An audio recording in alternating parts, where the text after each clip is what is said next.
फतेहपुर जनपद में किस तरीके से विकास होगा और विशेषकर अगर हम सदर विधानसभा सीट की बात करें तो यहाँ पर क्या कुछ होगा, किस तरीके से प्लानिंग की जाएगी, क्या हो कुछ रहा है।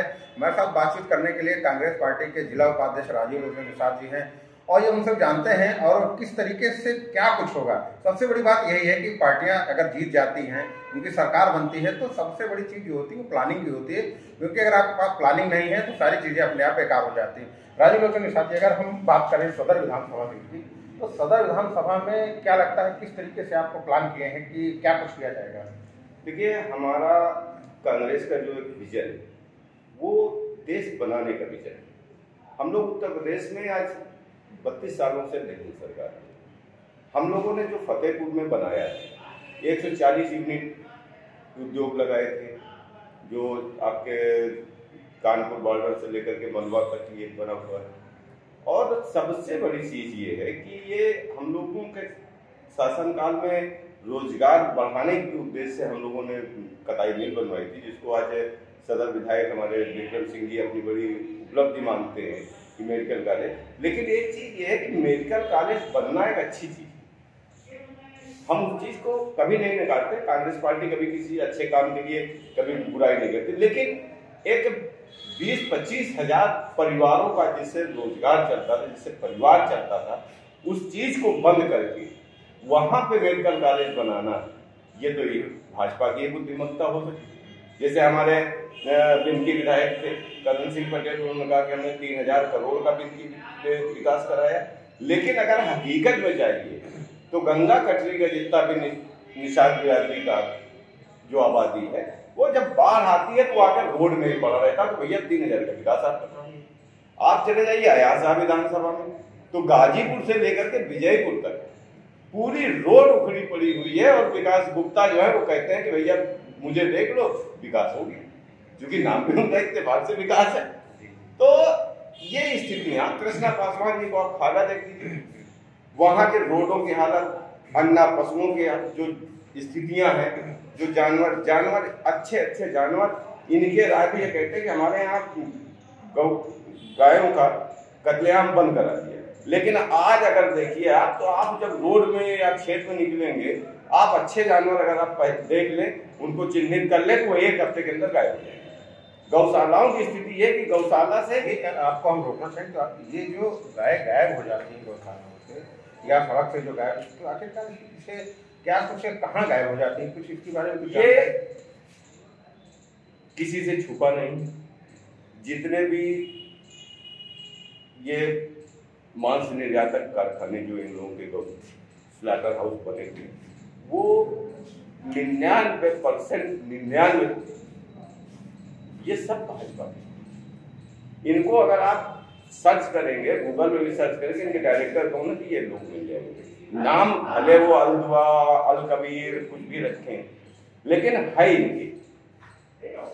यहाँ तक हम तो अभी कल क्षेत्र में थे, वहां एक चर्चा चल रही थी जमुना किनारे कि भैया रात में ट्रक आते हैं, जानवर भरे जाते हैं, अगर टोकिए तो पहले तो मार खाइए, और अगर उनसे ज्यादा तादाद में अगर पब्लिक है पूछ रही भैया कहाँ जा रहे हैं, तो कहते हैं यहाँ ज्यादा हो गए, तो दूसरे गौशाला में ट्रांसफर की जा रही है।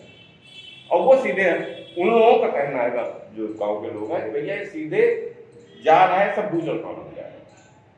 कि ये स्थितियां हैं। गाँव देहात में आदमी हम लोग जाते हैं तो लोग कहते हैं कि भैया कैसे भी करके आप लोग कुछ करिए, तो हम लोग कहते हैं भैया हम लोग जो लड़ाई लड़ सकते हैं। कांग्रेस पार्टी हमेशा रोड में लड़ी और गरीब मजदूर किसान की लड़ाई हमेशा लड़ी, देश के विकास के लिए हमेशा लड़ी। तो हम लोग उनको बताते हैं कि भैया देखिए हम लोग सत्ता में आएंगे तो हम लोग आपके लिए क्या करेंगे, हम आपके रोजगार के लिए क्या करेंगे, आपके स्वास्थ्य के लिए क्या करेंगे, सारी चीज उनकी जानकारी। आपने एक बहुत बड़ी चीज बताई कि यहाँ पर करीब 100 से अधिक यूनिट थी जो औद्योगिक क्षेत्र के अंतर्गत आपने उनका नाम लिया। ये जब बंद हुई तो क्या इनको खोलने की क्या कोई प्लानिंग है कि हमें कोई तरीके से या आपकी किसी स्तर पर बातचीत हुई हो या कोई ऐसी सूची बनाई गई हो कि फतेहपुर में इतनी इकाइयाँ थी, फैक्ट्री थी, वो बंद हुई हैं? क्योंकि रोजगार की अगर बात करी जाए तो सबसे ज़्यादा अगर रोजगार प्रभावित होता है तो कहीं ना कहीं इकाइयों को बंद होने की वजह से होता है। उसका देखिए हम लोगों का, हमारे यहाँ सांसद थे पूर्व प्रधानमंत्री लाल बहादुर शास्त्री के पुत्र जो हैं सांसद हरिकृष्ण शास्त्री, उन्होंने 140 यूनिट फतेहपुर में लगवाई। सब लगे, सब चली, बहुत खुशहाल फतेहपुर हुआ। लेकिन जब हमारी उत्तर प्रदेश सरकार चली गई तो इन 32 सालों में इन लोगों ने जिस कदर से लूट घसोट सब किया है, व्यापारी परेशान हुआ, व्यापारियों से उगाही शुरू हुई, तो उससे लोग यहाँ प्रदेश से यूनिटें बंद कर करके लोग पलायन कर गए। तो जब उद्योगपति ही पलायन कर जाएगा, जब उसको सुरक्षा संरक्षण मिलेगी नहीं, तो वो चला गया। हम लोगों की प्लान ये है, कांग्रेस का एक वो है कि अगर 140 यूनिट बंद हुई, हमारी सरकार जैसे उत्तर प्रदेश बनेगी, हम वो 140 यूनिट को पुनः बहाल करेंगे। और इसके अतिरिक्त भी जो अभी आपके इलाहाबाद और फतेहपुर कौशाम्बी के बीच में जगह है, हम लोग कोशिश करेंगे कि वहाँ भी कुछ उद्योग लगे।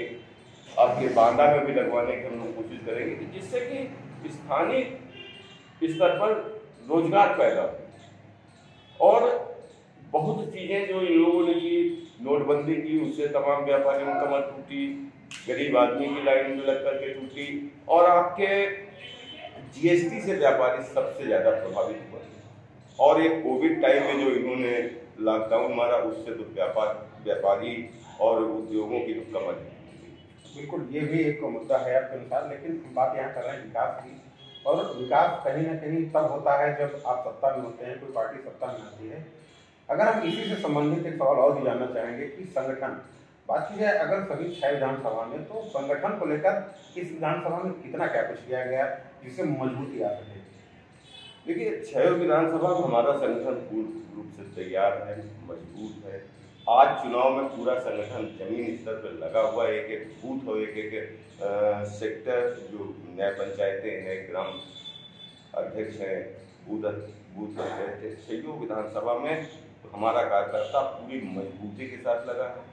उसको पूर्ण विश्वास है कि हम फतेहपुर की 6 विधानसभा जीत सकते हैं, और हम जीतेंगे, ये विश्वास है। अगर किन्हीं कारणों से हम उत्तर प्रदेश सरकार नहीं बना पा रहे हैं, पहले तो बनी जाएगी, नहीं बना पाते तो हम लोग सहयोगी तो रहेंगे।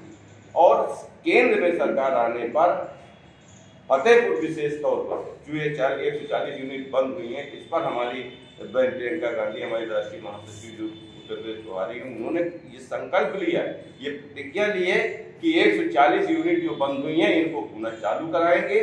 और जो कटाई मिल इन्होंने बंद करके मेडिकल कॉलेज बनाया है, तो हमारी उनसे मांग रही है, उन्होंने उसको माना भी था, हमने स्वयं रखा था उनके सामने बात। उन्होंने कहा कि ठीक है, अगर ये बंद हुआ है तो इसे कटाई मिल को दूसरी जगह लेकर के वहाँ स्थापित की जाएगी। क्योंकि यहाँ रेशम उद्योग है, आज भी रेशम उद्योग है। हमारी अयासा विधानसभा में आपके मनावा के पास एक प्लांट लगा हुआ है, जहाँ से रेशम के पेड़ वगैरह जो है वो रेशम निकलता है, हमारे यहाँ भी लगा हुआ है। तो अब ये स्थापित तो है, लेकिन सरकार की अनदेखी की वजह से कि बिल्कुल फ्लॉप शो पड़ा हुआ है। तो हम इसको फिर स्थापित करेंगे, और उससे कम 30-40 हजार परिवारों को रोजगार मिलेगा। अन्ना पशुओं की अगर हम बात करें, अगर थोड़ी देर प्लीज को हटा के बात करते हैं आपसे, बात होती है कि विकास, और विकास की सबसे बड़ा जो कारण होता है, जो एक आधारशिला होती है, वो औद्योगिक क्षेत्र होते हैं। माना जाता है कि जितने औद्योगिक क्षेत्र होंगे उतने ज़्यादा रोजगार मिलेगा। तो ऐसे में और कौन कौन सी ऐसी प्लानिंग है आपकी, कांग्रेस पार्टी की ऐसी कौन सी प्लानिंग है? आवारा पशुओं पर रोक लग जाएगी, ठीक है, वो एक अलग मुद्दा है, लेकिन इस तरीके की जो सीधे लोगों को प्रभावित करेगी, सीधे लोगों को रोजगार देगी, क्या इस तरीके की और भी कोई प्लानिंग चल रही है फतेहपुर जनपद के लिए? जी, फतेहपुर जनपद के लिए क्या, पूरे उत्तर प्रदेश के लिए कांग्रेस पार्टी का, हम फतेहपुर की अगर बात करें तो फतेहपुर के लिए हम जानना चाहेंगे कि फतेहपुर में ऐसी क्या और भी कोई चीजें प्लानिंग में है जो उनको किया जाएगा जिससे रोजगार अधिक से फतेहपुर में? जी, मैं वही कहने जा रहा था कि हमारी सबसे समाज की जो एक मुख्य धारा है, हमारी बहन ने जो आज कहा है, एक महिलाओं के सशक्तिकरण के लिए, तो हम लोगों की एक प्लान है कि हम लोग ये तो आवारा पशु, उससे तमाम तरह का नुकसान पाई, क्योंकि अन्नदाता का, हमारे किसानों का रात भर अगर वो ताकता है खेत तभी बच पाते, नहीं तो बच नहीं पाते। तो उसके लिए हम लोगों ने छत्तीसगढ़ मॉडल पे प्लान ये रखा गया है कि हम जो घर की गृहिणी जो पशुओं को चारा पानी, घर परिवार चलाना, घर के बच्चों को खाना पीना भी बनाती रही, घर की साफ सफाई भी करना, लेकिन उसके साथ साथ वो खेतों में जाकर के जानवर के लिए चारा भी लाती है। आज उनका प्रेम टूटा है। उसके लिए हम लोगों का एक प्लान कांग्रेस का ये है कि हम उन महिलाओं से 2 रुपए किलो जानवर का गोबर खरीदेंगे। इस गोबर से 2 रुपए किलो जब खरीदेंगे तो जाहिर सी बात है कि वो जंगल पर जोड़ के तो गोबर लाएंगे नहीं, घर में जानवर बंधेगा और ये सरकारी तौर पर खरीद होगी, उसका उनको ऑनलाइन तुरंत पेमेंट भी होगा।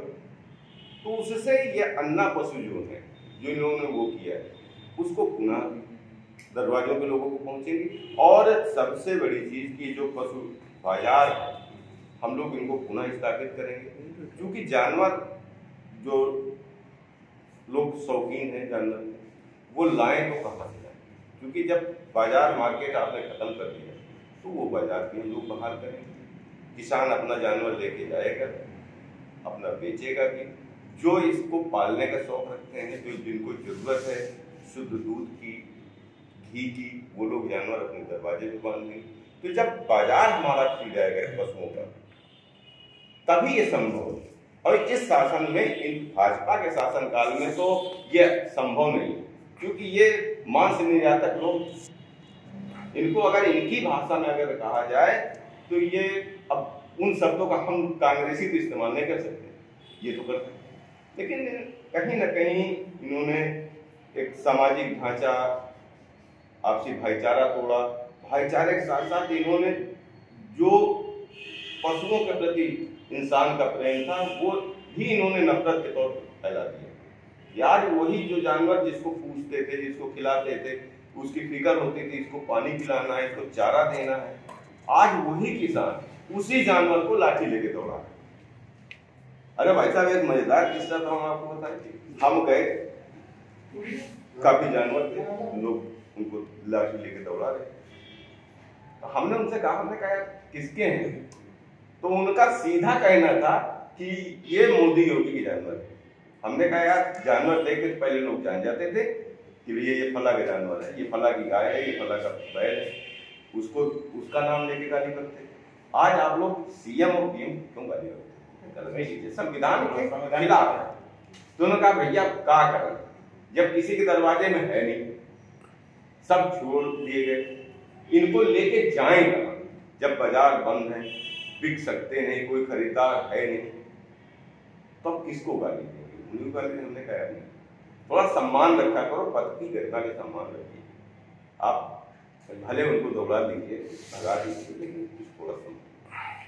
तो बिल्कुल ये थे हमारे साथ बातचीत करने के लिए राजीव जी, जो लगातार कहते रहे हैं कि विकास की तमाम प्लानिंग हुई है कांग्रेस पार्टी में, कई तरह से योजनाएं बनी हैं, फतेहपुर जनपद के लिए बनी हैं, और साथ ही साथ आवारा पशुओं की जो बात रही है उनको भी लेकर किस तरीके से उनसे निपटा जाएगा, किस तरीके से सड़क से जो दुर्घटनाओं का कारण बनते हैं या अन्य कारण बनते हैं उन पर भी रोक लग सके, इसके लिए गोबर खरीदने की प्लानिंग बता रहे हैं कि अगर हमारी सरकार आती है तो उसको हम लागू करेंगे।